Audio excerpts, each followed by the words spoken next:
میں نے اسے بے حد تلاش کیا لیکن وہ کہیں نظر نہ آئی، تو میں واپس بابا کاکم کے اڈے پر آ گیا تاکہ ان اشیائیوں سے بات کروں۔ تو مجھے وہاں بتایا گیا کہ وہ بابا کاکم کے خاص مہمان تھے اور بابا کاکم انہیں اپنے پاس ٹھہرا لیا ہے۔ بابا کاکم چونکہ انتہائی نیک اور روحانی بزرگ ہے، اس لیے یہ بات سن کر مجھے تسلی ہو گئی کہ وہ دونوں محفوظ ہو چکے ہیں، چنانچہ میں چلا آیا۔ یہ بابا کاکم کہاں رہتے ہیں؟ کیا آپ مجھے وہاں پہنچا سکتے ہیں؟ جوانا نے کہا۔ جی ہاں، کیوں نہیں، میں ایک ڈرائیور کو بھیج دیتا ہوں، وہ آپ کو بابا کاکم کی ڈیرے پر چھوڑ آئے گا، ہاشم نے کہا، اور پھر اس نے ایک آدمی سے مقامی زبان میں بات کی اور وہ آدمی اٹھ کر ایک طرف کھڑا پرانی ٹیکسی کی طرف بڑھ گیا۔ اس نے جوزف اور جوانا کو اپنے ساتھ آنے کا اشارہ کیا اور جوزف اور جوانا اس کی ٹیکسی میں سوار ہو گئے۔ کافی دیر بعد ٹیکسی نے انہیں قاہرہ کے ایک قدیم محلے کے اندر بنے ہوئے ایک احاطے کے سامنے اتار دیا۔ یہ بابا کاکم کا ڈیرا ہے، لیکن اس وقت یہاں کوئی سائل نظر نہیں آ رہا۔ اس کا مطلب ہے کہ بابا ڈیرے پر موجود نہیں، ورنہ یہ ڈیرا تو سینکڑوں لوگوں سے ہر وقت بھرا رہتا ہے۔ ویسے اب بابا جی کے آدمیوں سے بات کر لیں، ٹیکسی ڈرائیور نے کہا، اور جوانا نے اسے ایک بڑا نوٹ کرائے اور ٹپ کے طور پر دے دیا، اور پھر وہ دونوں تیز تیز قدم اٹھاتے احاطے میں داخل ہو گئے۔ جوانا، مجھے یہاں آتے ہی محسوس ہو رہا ہے کہ یہاں کوئی شیطانی کھیل کھیلا جا رہا ہے۔ مجھے یہاں کالے جنگل کے شیطانی معبد میں چیخنے والے مینڈکوں کی آوازیں سنائی دینے لگی ہیں، اور وہ منحوس آوازیں جنہیں سن کر آدمی کو 40 راتوں تک ڈراؤنے خواب آتے رہتے ہیں۔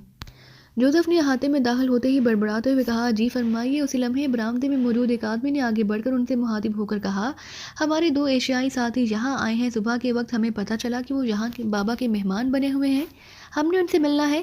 جوانا نے آگے بڑھ کر برآمدے کی سیڑھیاں چڑھتے ہوئے کہا، بابا جی موجود نہیں، وہ ایک ہفتے کے روحانی دورے پر گئے ہوئے ہیں، اس لیے آپ ایک ہفتے کے بعد آئیں، تبھی آپ کی ملاقات ان سے ہو سکتی ہے۔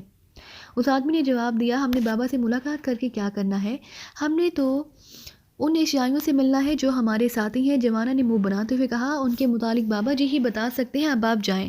اس آدمی نے انتہائی سرد محرانہ لہجے میں کہا اور واپس مڑنے لگا۔